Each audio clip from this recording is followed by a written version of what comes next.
మాజీ డీజీపీ పూర్ణచంద్రరావు గారు ఉన్నారు. ఆయనతోనే ఒకసారి ఫోన్ లైన్లో ఉన్నారు సార్, ఒకసారి మాట్లాడదాం. Sir good morning sir. Good morning అండి. సార్ మొత్తానికి పోలీసింగ్ వ్యవస్థ పూర్తిగా అంటే దీంట్లో ఎన్నికల ప్రవర్తన నియమాల విషయంలో సో ఓవరాల్గా పోలీసింగ్ అనేది పూర్తిగా చాలా అంటే యాక్టివ్గా ఉండాలి. ఏదైతే కేంద్ర ఎన్నికల సంఘం కావచ్చు, రాష్ట్ర ఎన్నికల సంఘం ఆధ్వర్యంలో పనిచేస్తుంది. కానీ ఇప్పుడు జూబ్లీహిల్స్లో జరుగుతున్న ఏదైతే డబ్బు పంపిణీ కావచ్చు, తర్వాత మద్యం పంపిణీ కావచ్చు, సో వీటన్నిటి విషయంలో మరి ఎక్కడ కూడా ఇందాక పుల్లారావు గారు అన్నారు, అనలిస్ట్ గారు, కోటేశ్వరరావు గారు కూడా అదే అంటున్నారు. రాజకీయ పార్టీలన్నీ మనం ఏదైతే రాజ్యాంగం రాసుకొని ఒక ప్రజాస్వామ్య వ్యవస్థలో మరి ఒక స్వేచ్ఛగా ఓటు హక్కు వినియోగించుకునే దాంట్లో ఓటర్లకు డబ్బులు ఇవ్వడము, ఓట్లు కొనాలనే ఆ వ్యవస్థ మీద ఆధారపడము.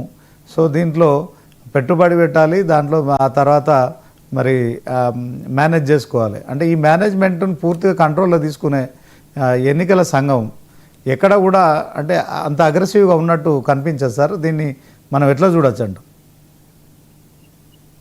ఈ రోజున మన దేశంలో జరిగేటువంటి ఎన్నికలు జూబ్లీహిల్స్ కావచ్చు, బీహార్ కావచ్చు, మళ్ళీ శాసన్ పుట్టినా శాసన్ కూడా ఏం చేయలేదు సార్.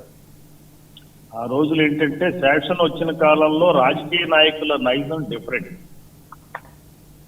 రాజకీయ నాయకులు కొంచెం గొప్ప పద్ధతిగా ఉండేవాడు. ఇప్పుడు మన రాజకీయ నాయకులు ఎవరూ కూడా గెలుపు అనేది వాళ్ళకి కావాలి, బై హుక్ ఆర్ క్రుక్.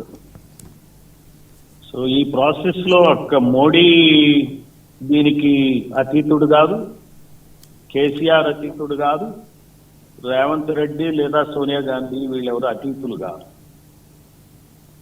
సో ఈ అన్ని రకాలైనటువంటి పద్ధతులు వాళ్ళు పాటిస్తారు. నిజం చెప్పాలంటే ఈ రోజున ఎలక్షనీరింగ్ అనేది ఒక కార్పొరేట్ ఎక్సర్సైజ్ అయింది. అదొక కళ, అదొక బిజినెస్. ఎక్కడ ఎంత పంచాలి అనేది కూడా వాళ్ళు చెక్ చేసుకుంటున్నారు. ఏ ఏరియాలో ఎంత పంచాలి, దానికి ఏజెన్సీస్ ఉన్నాయి. ఇంకొకటి ఏమంటే డబ్బులు పంచినాక ఎంత పంచారో లేదో కూడా సర్వేలు చేసుకుంటున్నాయి ఈ పార్టీ. సో ఈ రకంగా ఏమైపోయిందంటే భారతదేశంలో ఉన్నటువంటి సంపదనంతా, ఇప్పుడు మన హైదరాబాద్ ఉందంటే, తెలంగాణ ఉందంటే, ఇందులో ఉన్న భూములు కానీ వీటి మీద మంచి ఆధిపత్యం కావాలంటే వాళ్ళ పార్టీ అధికారంలోకి రావాలి. ఒక సీఎం కానీ ఒక మినిస్టర్ కానీ ఎన్ని వందల కోట్లు సంపాదించాలా, వేల కోట్లు సంపాదించాలా అనే టార్గెట్ తో ఉంటున్నారు.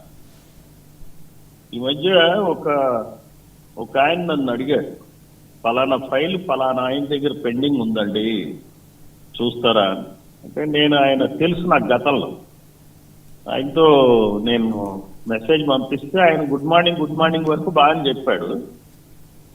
తర్వాత దాని గురించి మాట్లాడలేదు. మళ్ళీ వాళ్ళు నన్ను కలిశారు, ఏంటయ్యా అని. అది చాలా చిన్న సర్వీస్ మ్యాటర్. అంటే ఫైల్ క్లియర్ చేయాలంటే పైసలు లేదే ఫైల్ క్లియర్ చేయట్లేదు. ఫైల్ అనేది పెద్ద పవర్. ఒక్క సంతకం పెడితే నాకు ఇన్ని డబ్బులు రావాలనే పద్ధతిలో ఈ మంత్రులు ఉన్నారు, వ్యవస్థ నడుస్తుంది.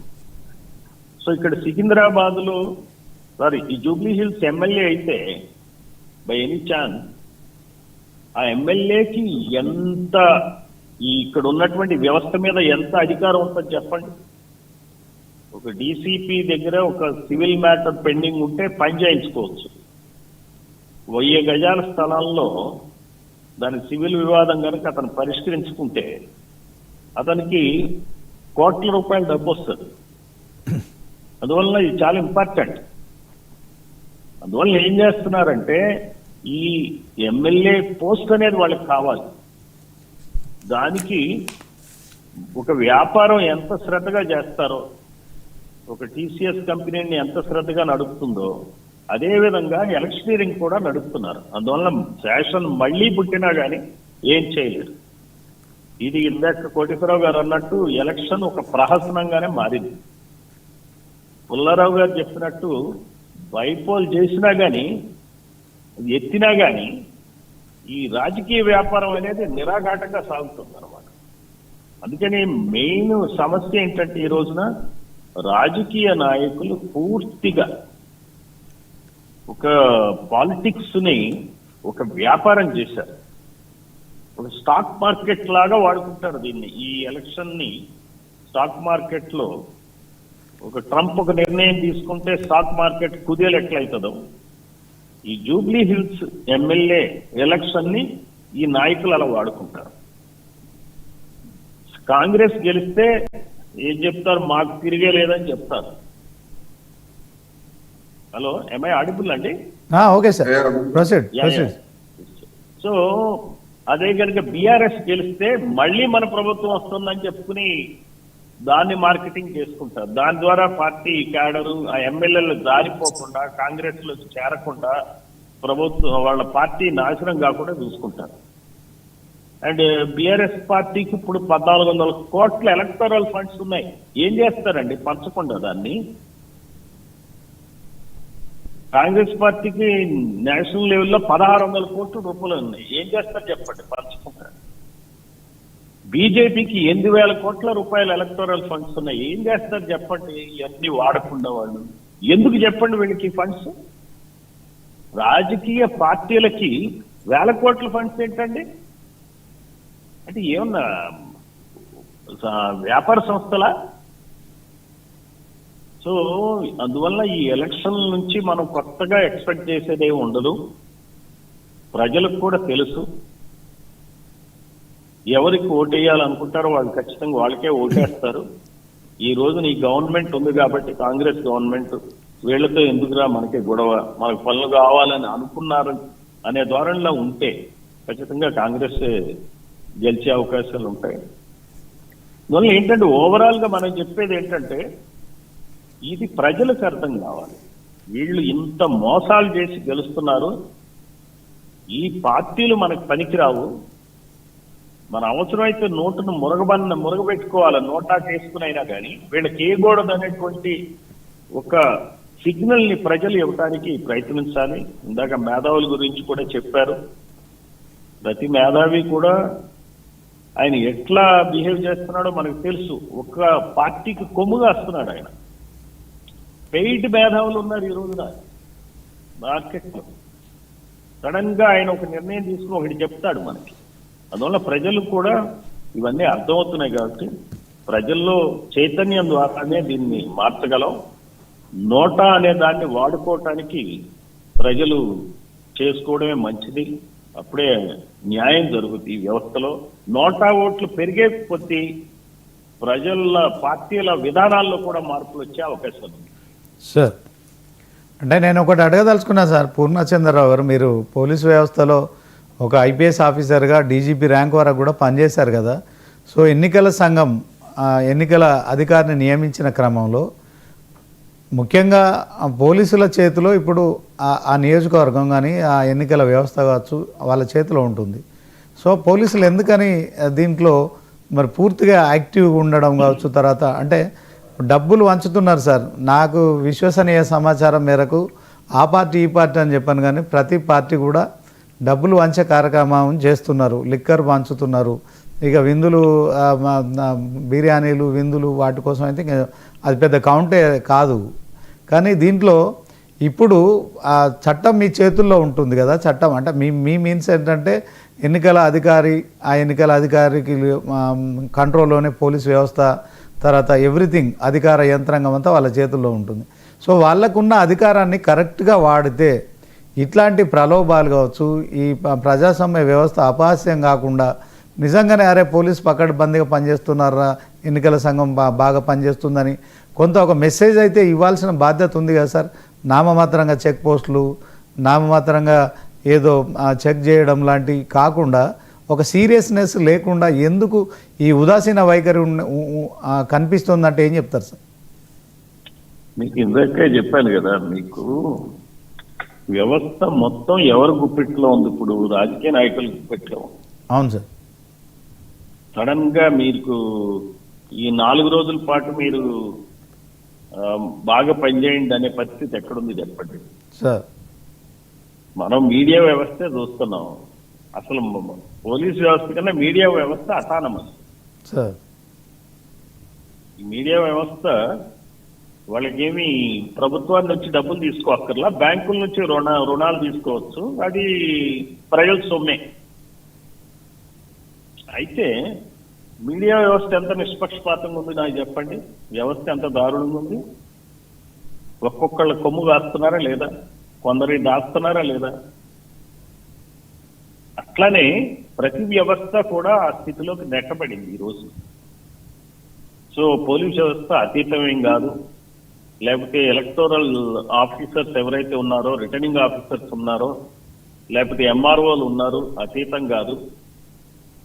వీళ్ళ మీద వచ్చేటువంటి observers, IAS officers, IRS officers అంటే ఇన్కమ్ ట్యాక్స్ ఆఫీసర్స్, ఇతర అధికారులు, వివిధ రాష్ట్రాల నుంచి వచ్చిన వాళ్ళు కూడా ఉంటారు. అందరూ మనం అందుకనే చెప్తున్నాం, బేసికల్ గా పొలిటికల్ గా వీళ్ళు సరిగ్గా లేనప్పుడు ఇవన్నీ తాత్కాలికంగా ఏదో, అందుకే మీకు శాసన వచ్చినా ఏం చేయలేడని చెప్తున్నాను సార్. ఈ రోజున ఈ ఒక్క రోజుతో కాదండి, జూబ్లీ హిల్స్ ఎలక్షన్ కాగానే ఆ ఐఏఎస్ ఆఫీసర్ పరిస్థితి ఏంటి చెప్పండి, ఐపీఎస్ ఆఫీసర్ పరిస్థితి ఏంటి చెప్పండి. అందువల్ల ఏంటంటే ఆల్రెడీ ఎక్స్పీరియన్సెస్ ఉన్నాయి. గవర్నమెంట్ మారినప్పుడల్లా అధికారులని పరీక్ష చేస్తూ ఉంటారు. అందుకని చెప్పి ఇది మన మెమరీలో ఉంది. ప్రతి పోలీస్ ఆఫీసర్, ప్రతి ఐఏఎస్ ఆఫీసర్ మెమరీలో ఇవన్నీ ఉంటాయి. కాబట్టి ఈ 4 రోజులు ఎట్లాగొట్లా గడుపుకుంటే చాలు, మనం దొరకొద్దు, ఏ చర్యకి మనం బాధ్యులుగా దొరకకూడదు అనే తత్వంతో 60-70% ఉంటారండి. ఇంకొక 20% దీని ద్వారా లబ్ధి పొందుతారు.